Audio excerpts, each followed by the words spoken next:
Hello, today I want to introduce a question from KSAT exam, and this particular exam is from last year, 2024 June mock exam, and this is a vocabulary question, which means that vocabulary question is based on a persuasive passage. In case of persuasive passage, it has a logical structure inside and usually have one main topic sentence and also have other supporting details.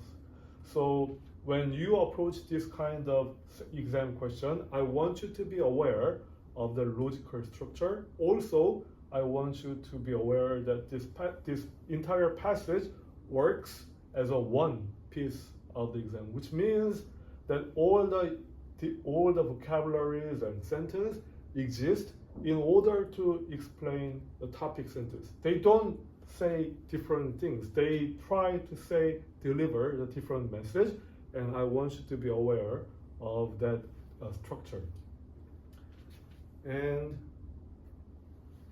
before we go anywhere further, I just want to introduce quick intro about the topic of this particular question. Okay, so this topic is about a internalization of something. So let me explain some concept and meaning of internalization control. Imagine that your parents, your mother and father, both of them has a job. One day, incidentally, all of them are going away for their business trip for 5 days, and your mom says to you that, hey, Eugene, you are on your own for 5 days, and also your mom calls your grandmother. So she is going to come to your house, and she is going to stay for entire 5 days. In this case, are you given a internalized control of your life or externalized control about your life? Yes, right. You are given a externalized control about your life because most likely your grandmother is going to dictate whatever you are going to do. For example, she's going to say, hey, wake up in the morning. Eugene, wake up. And also she say, oh, have some breakfast and go to school, Eugene, and do your homework, do some study and do some exercise. So she is going to dictate about your life. So in this case, you are given a externalized control. But let's imagine that when your parents go away, next time, they trust you more, so your mom doesn't call your grandmother this time.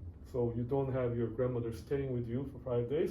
You are on your own, totally on your own. In this case, you are given a internalized control about your life, and you are also given something called a autonomy.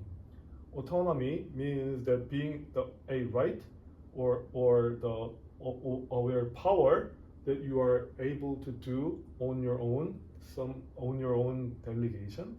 So you are given an autonomy and you are given an internalized control. So our passage says that giving an autonomy helps to develop an internalized control. Autonomy is more effective way for developing internalized control here. Okay? And also, let's check out some vocabularies. So here in our passage, there is a word salient. Okay? So salient is an adjective, and it means that most noticeable or most important. So in our passage, it says there is a salient reward. So sometimes your parents try to apply a salient reward in order to make you do something. Okay, so salient, here you have a shape of bananas. Okay, so for example, the banana's salient shape is like this V shape, is a salient banana shape. Also, we have two different colors, and we have salient color of an apple here. Okay, among the same green color, the red is salient color. Okay. Also, we have a operant psychology introduced in our passage. This is rather a expert area of terminology. So it's operant psychology is an operant conditioning, also known as operant conditioning. And although you don't know the meaning of this terminology, there is not going to be a difficulty of approaching and solving the question. As long as you guess the rough meaning among the context, it's not going to be too difficult to solve this problem, although you don't know the terminology here. However, operant psychology is like a branch of psychology focused on how voluntary behaviors are learned and modified through their consequences. So, example of operant psychology is like training your dog. So you want to make your dog do whatever you want to do, and you sometimes give like snack and food when the dog did something good. So you try to reinforce the action, positive action of the dog by giving a reward. Or when dogs did something bad, you punish your dog, and in order to like teach them not to do any kind of bad things anymore. So that's one of the example of operant psychology. Also, you like studying is an example of operant psychology. You know that when you study, you have a better grade on your exam, so it makes you keep studying your subject because you know that if you try, there will be a good reward for your effort. Also, you're learning something dangerous is about an example of operant psychology as well. As a child, you don't know how dangerous the fire is. So, you need to learn the danger of the thing. So once you realize that it is hot to touch the fire, or you realize that the fire can like seriously damage or seriously injure a person, once you learn through your experience, you are not going to touch the fire. So that's an example of operant psychology as well. And also we have a word called an introject. Introject means unconsciously adopt the ideas or attitude of others. So when you live together with other people, you sometimes just follow other people's opinion unconsciously. So that's what introject means. Okay? So when someone is trying to control you with a controlling strategy, when someone tries to control you with external control, sometimes you just inject those controlling. So you just unconsciously follow those external controlling. So it is not very good strategy if you want to develop a person's internalized control. Trying to trying to apply outside controlling is not really good strategy because you tend to introject those of control without unconsciously. And also we have a verb cajole. Cajole means try to persuade someone to do something by saying things to please person or make the person feel important. So in our passage, it says that sometimes parents try to cajole the children by providing reward or by providing some other snacks. However, the problem is if you train your children cajoling, they will become dependent on the external control. They will become dependent on cajoling effort by parents. So if there is no cajoling, there is no reward. Your child will not do anything. They will make any kind of initiation. So cajoling is not an effective strategy.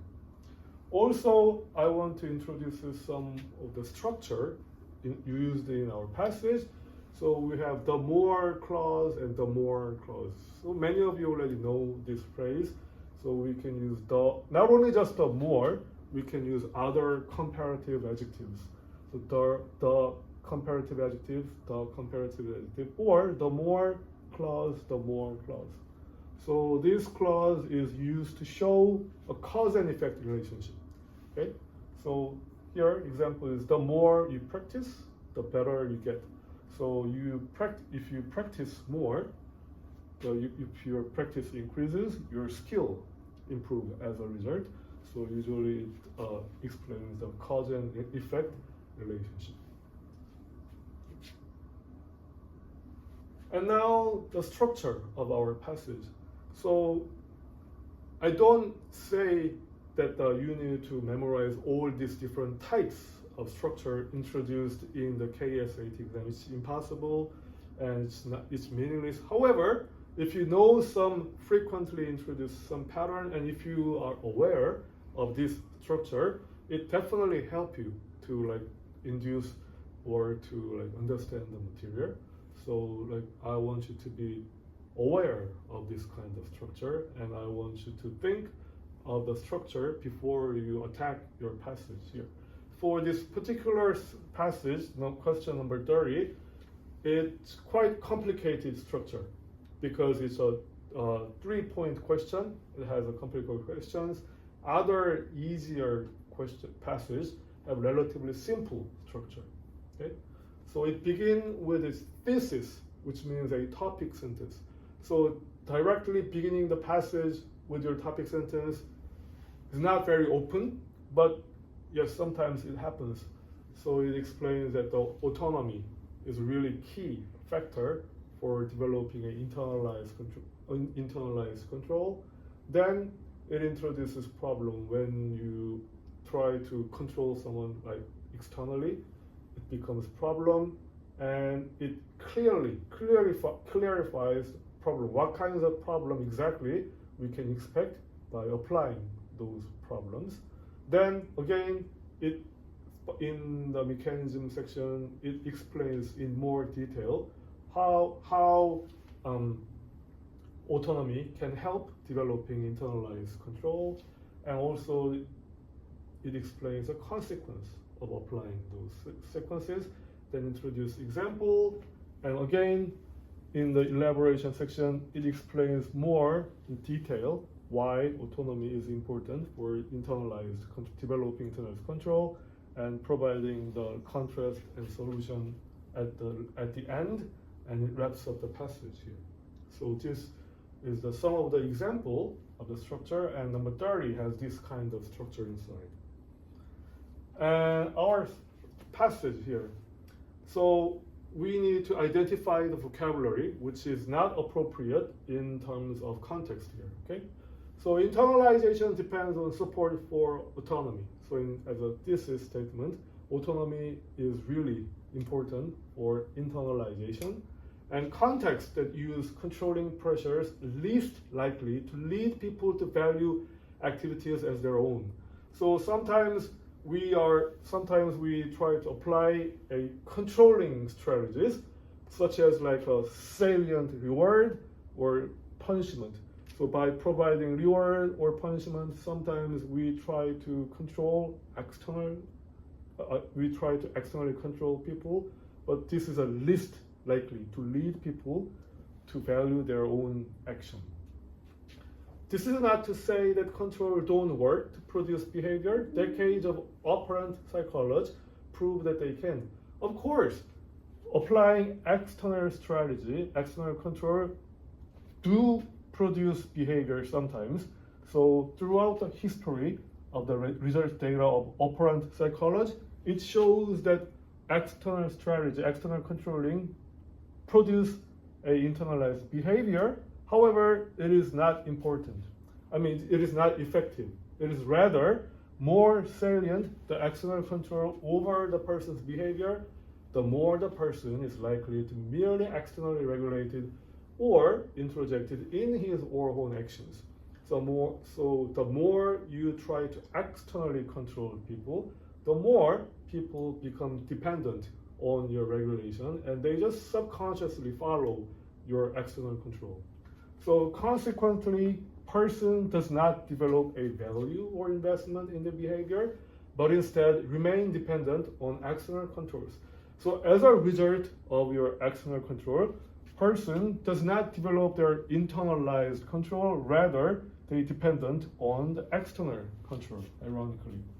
So thus, parents who reward, force, or cajole their child to do homework are more likely to have a child who does so only when rewarded, cajoled, or forced. So oftentimes parents, they want to develop children of their internalized control. So they use this cajoling or rewarding or sometimes force to do homework for your children. But the more it's not an effective strategy. If you try to externally reward, externally force, or externally cajole a child, they just become more likely to dependent on the external controls.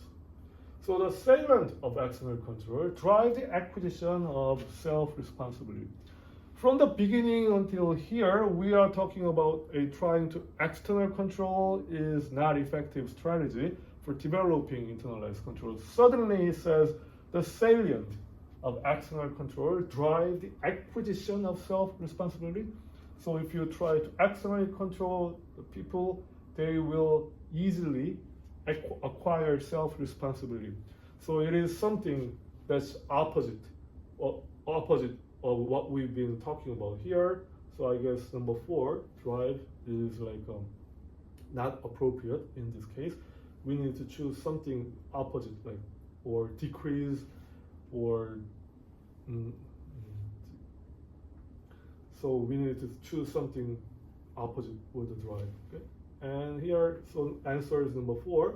And alternatively, parents who supply reason, show, and emotional understanding of difficulties, overcoming problems, and use a minimum of external incentives, more likely to cultivate a sense of willingness and value for work in their child. So here, it's more effective to try and applying minimum external incentives to develop internalized control for your children. Okay, so here in summary, in case of a vocabulary question, persuasive passage is used, and inside persuasive passage they have one main topic and other supporting details, and being aware of those structure is going to help your problem solving skills. So that was the summary of this today's lesson. Okay, I hope it helped you study. Thank you for watching.